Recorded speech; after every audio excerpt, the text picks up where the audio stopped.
Have you ever thought of all the changes that happen when you start a new diet? Losing weight is always a priority. However, there are so many other changes that happen when you start something new that are outside of your conscious thought. So in this video, I am going to give you my 3 key epiphanies or breakthroughs from being on this diet for 188 days.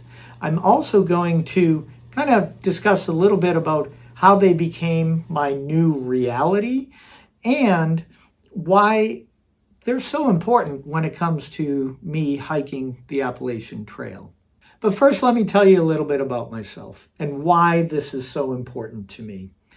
Well, last summer, I think it was in July, my wife and I were visiting the Appalachian Trail Conservancy, and I was talking to a gentleman out behind the building. We were in the parking lot, and he said to me, after he looked at me and looked at basically how unhealthy I was, and he said, "You should probably think about doing a section hike."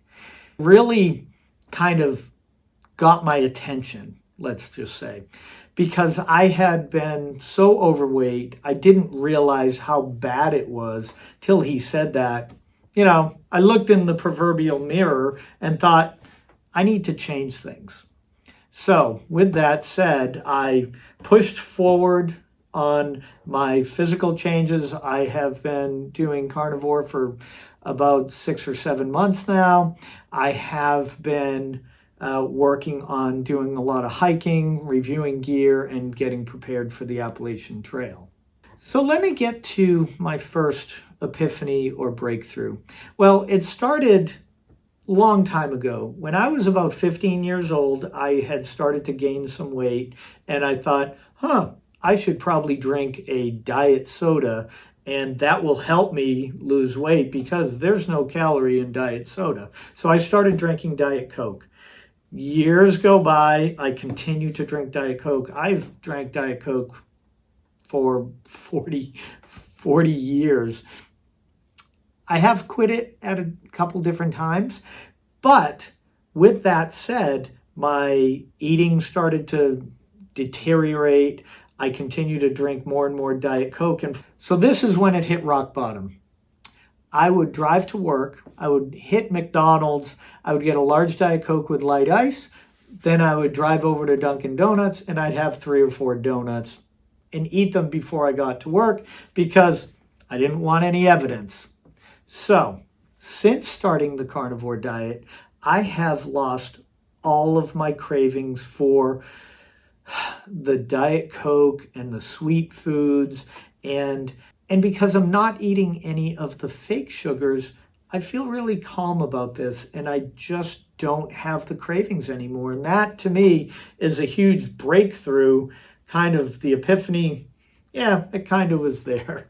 But the next thing is, well, my wife has been cooking for me for, well, we've been married for 26 years. And in that time, she has had to watch me go from one diet to another where, okay, this is how I'm going to eat. Oh, now I'm going to eat this way. Now I'm going to eat this way. And I think it basically drove her nuts, but she's a great wife, so she put up with it. So after going on the carnivore diet, I basically have been finding a new zeal for cooking. I've learned how to basically cook several new things. I'm learning beef jerky, pemmican. I'm gonna learn biltong. I keep promising that, and that's something on my list.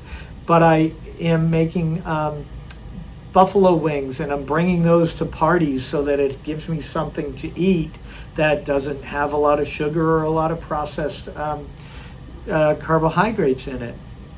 The third thing is that I've learned how to get in and out of a supermarket, quickly get my meals, batch my meals at home, and prep my lunch for the next day.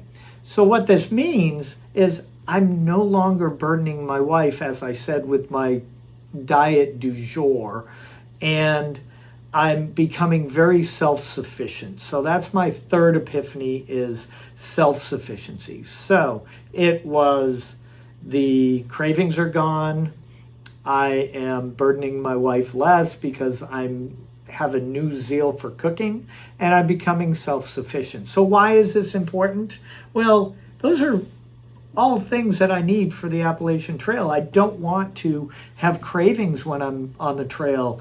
I want to be able to get into town, know where I'm going to go in a supermarket, and get the food that I need, so that when I get back to the trail, I can cook it up, I can become self-sufficient. And I know this sounds, probably for a lot of people, it sounds like, dude, you've lived such a easy life. And from an eating standpoint, I certainly lived a simple life. My wife took care of me. She didn't always enjoy that, and now I've taken that burden off of her. But she's now doesn't have to worry about me, and I take care of myself, which is very important for being on the Appalachian Trail. All the self-sufficiency and cooking skills in the world won't make any difference if you don't have the right equipment for your Appalachian Trail Thru-Hike. So in the next video, I tread a very thin line between balancing weight, durability, and cost for my gear. So go to the next video if you want to learn about how I'm prepping for the Appalachian Trail through the gear that I've chosen. And if you haven't already, subscribe, like, and share this video. And as always, happy hiking.